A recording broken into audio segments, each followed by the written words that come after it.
Virgen María, Nuestra Señora del Santísimo Sacramento, gloria del pueblo cristiano, gozo de la Iglesia Universal, ruega por nosotros y concede a todos los fieles verdadera devoción a la Sagrada Eucaristía, siendo dignos de recibirla cada día. Oh Dios, tú nos has dejado el memorial vivo de tu pasión bajo los velos de este sacramento. Concédenos, te suplicamos, venerar los sagrados misterios de tu cuerpo y sangre, de manera que podamos siempre gozar de los frutos de tu redención. Tú que vives y reinas por los siglos de los siglos. Amén. El Señor esté con ustedes. Y con tu espíritu. Proclamación del Santo Evangelio según San Marcos. Gloria a ti, Señor. En aquel tiempo, cuando salía Jesús al camino, se le acercó corriendo un hombre, se arrodilló ante él y le preguntó: Maestro bueno, ¿qué debo hacer para alcanzar la vida eterna? Jesús le contestó: ¿por qué me llamas bueno? Nadie es bueno sino solo Dios. Ya sabes los mandamientos: no matarás, no cometerás adulterio, no robarás, no levantarás falso testimonio, no cometerás fraude, honrarás a tu padre y a tu madre. Entonces él le contestó: Maestro, todo eso lo he cumplido desde muy joven. Jesús lo miró con amor y le dijo: solo una cosa te falta. Ve y vende lo que tienes, da el dinero a los pobres, y así tendrás un tesoro en el cielo. Después, ven y sígueme. Pero al oír estas palabras, el hombre se entristeció y se fue apesadumbrado, porque tenía muchos bienes. Jesús, mirando a su alrededor, dijo entonces a sus discípulos: qué difícil les va a ser a los ricos entrar en el reino de los cielos. Los discípulos quedaron sorprendidos ante estas palabras, pero Jesús insistió: hijitos, qué difícil es para los que confían en las riquezas entrar en el reino de Dios. Más fácil le es a un camello pasar por el ojo de una aguja que a un rico entrar en el reino de Dios. Ellos se asombraron todavía más y comentaban entre sí: entonces, ¿quién puede salvarse? Jesús, mirándolos fijamente, les dijo: es imposible para los hombres, pero no para Dios. Para Dios todo es posible. Palabra del Señor. Gloria a ti, Señor Jesús. Saludos a todos, saludos a la Renovación Carismática, a Emaús, varones, hombres que se reúnen hoy. Nuevamente quiero utilizar este momento a nuestra Renovación Carismática, tanto de la Diócesis de Ponce, también de la Provincia Eclesiástica de Puerto Rico, pero muy en especial por los carismáticos de esta comunidad Santísimo Sacramento, capitaneados por dos grandes líderes, hermanos, ministros y carismáticos, María y Germán, junto con Cheo, junto con Olga, junto con el corillo de los González Sotomayor. Así que pedimos al Señor que sobre esta hermosa familia, servidora de la Iglesia, pues siempre esté ese espíritu vivo incansable, inquieto, ¿verdad? Hablan de mí, pero ellos son más, mucho más. Y yo creo que gracias a ellos es que uno ha aprendido también a aceptar los grandes retos de la vida que el Espíritu nos da, y nuevamente han mostrado ese gran compromiso con la Iglesia y con la Renovación Carismática, específicamente tanto en la Fiesta de Alabanza, que es una iniciativa de ellos, desde mucho tiempo antes de yo llegar aquí. Ellos ya la celebraban en la ciudad de Ponce, pero la han traído aquí para celebrarla con esta comunidad, que ha sido parte de su comunidad, y también de una forma muy especial por la Vigilia Nacional celebrada aquí en la Salvador de Halls, en ese coliseo de aquí, de la playa de Ponce. Felicidades a todos. Hermanos, María, Madre de la Iglesia, es un signo que no solamente parece bonito, sino tiene que ser efectivo en nuestra vida. Yo tengo como un compromiso muy personal, y quizás es lo que yo intento siempre transmitir en cada una de mis predicaciones. Pues la fe tiene una doctrina, esa doctrina hay que entenderla, pero sobre todo esa doctrina hay que vivirla. Cuando nosotros vivimos esa doctrina nos damos cuenta de la riqueza de su contenido. La riqueza del contenido no viene como fruto solo de una contemplación racional de la doctrina, sino que la contemplación racional de la doctrina tiene que decirnos algo a mi estilo de vida. Es decir, cada vez que yo escucho la palabra de Dios, yo me tengo que sentir tan sorprendido que yo digo, mi vida no puede ser la misma desde este momento en adelante.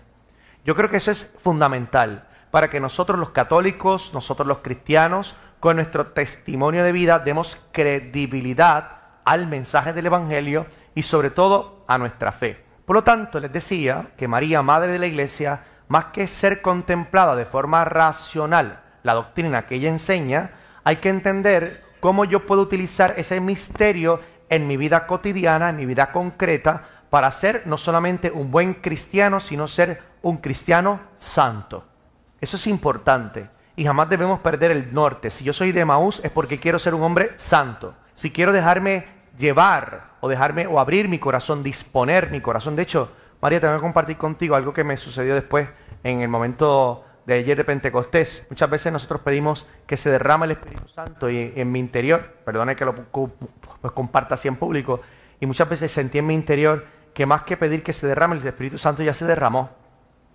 Y nosotros, derrámate Espíritu Santo, derrámate Espíritu Santo. Y yo digo, pero si el Espíritu Santo ya se derramó, y se derrama en cada Eucaristía, y se derrama en cada sacramento. Y yo siento en mi corazón, no, yo creo que lo que hay que pedir es, Espíritu Santo, abre mi corazón para recibirte, para recibir tus torrentes de amor. Porque ya está derramado. Lo que hay que hacer es abrir el corazón y dejar que entre ese torrente en nuestro corazón. Pues eso, ¿cómo entonces la fiesta o la memoria de María, Madre de la Iglesia, me puede ayudar a mí a tener una experiencia real de Cristo resucitado? Bueno, pues vayamos brevemente a la escena de Pentecostés. Cuando el Espíritu Santo se derramó, ahí sí que se derramó, porque fue un Pentecostés que podemos reavivar su gracia, pero ya el Espíritu Santo se derramó. Bueno, yo no sé si teológicamente eso es correcto, pero yo creo que sí. ¿Bien? Entonces, ¿quién estaba ahí? Estaban los discípulos, estaban los apóstoles y estaba María Santísima. María Santísima es testigo de muchos momentos muy importantes en la vida de Cristo y por supuesto en la vida de la Iglesia. Pero encontramos que María estaba en medio de sus apóstoles. ¿Y qué significa estar en medio? Pues María es madre de esa iglesia que nació en Pentecostés. Y fíjense que la presencia de María es precisamente quien garantiza que esa iglesia es la de su Hijo. Es la de su Hijo. Entonces, la presencia de María, al recibir al Espíritu Santo en comunión también con los apóstoles que tenían miedo. La Virgen María no tenía miedo, no hay ningún testimonio donde diga que la Virgen María tenía miedo. Al principio, no temas, María, pero en ese momento no.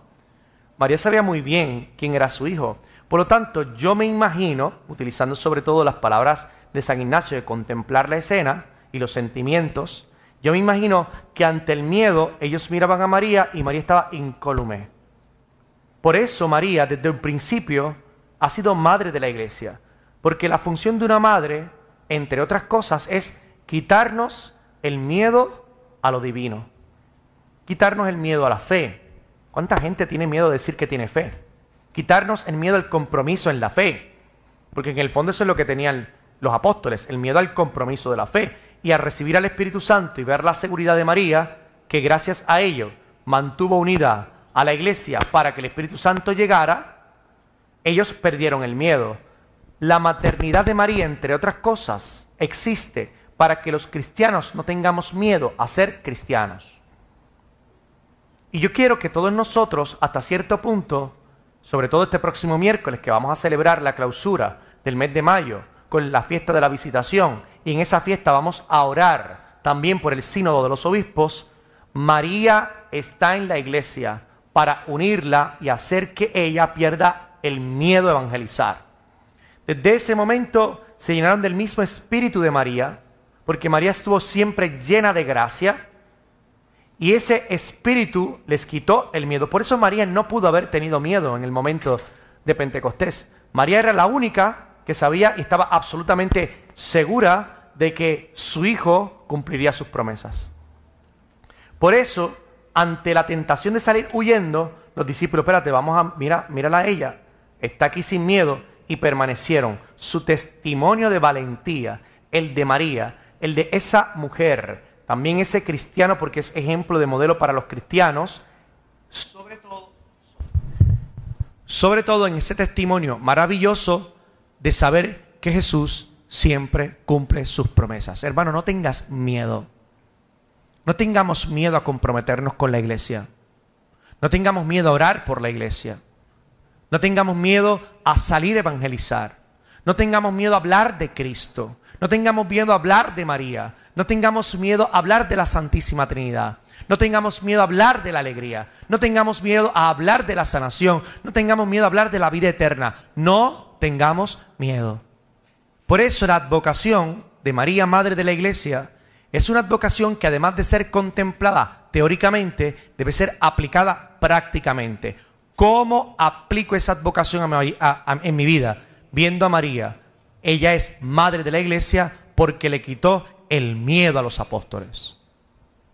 Y cada vez que usted tenga miedo, contempla a María, como lo hicieron los apóstoles, Madre de la Iglesia. Cada vez que hablen mal de la Iglesia y del Santo Padre, de la comunión de los obispos, mire a María, Madre de la Iglesia, y quítese el miedo. Cada vez que le hablen cualquier cosa que le produzca turbación a su alma, mire a María, Madre de la Iglesia, y quítese el miedo.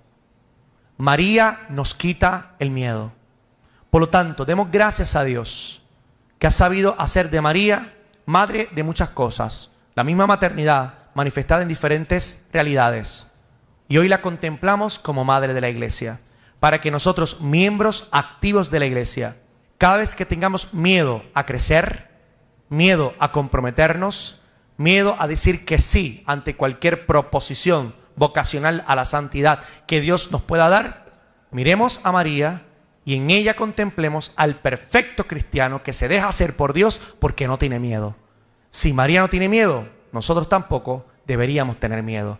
Pidámoselo a Dios por intercesión de María, Madre de la Iglesia. Así sea.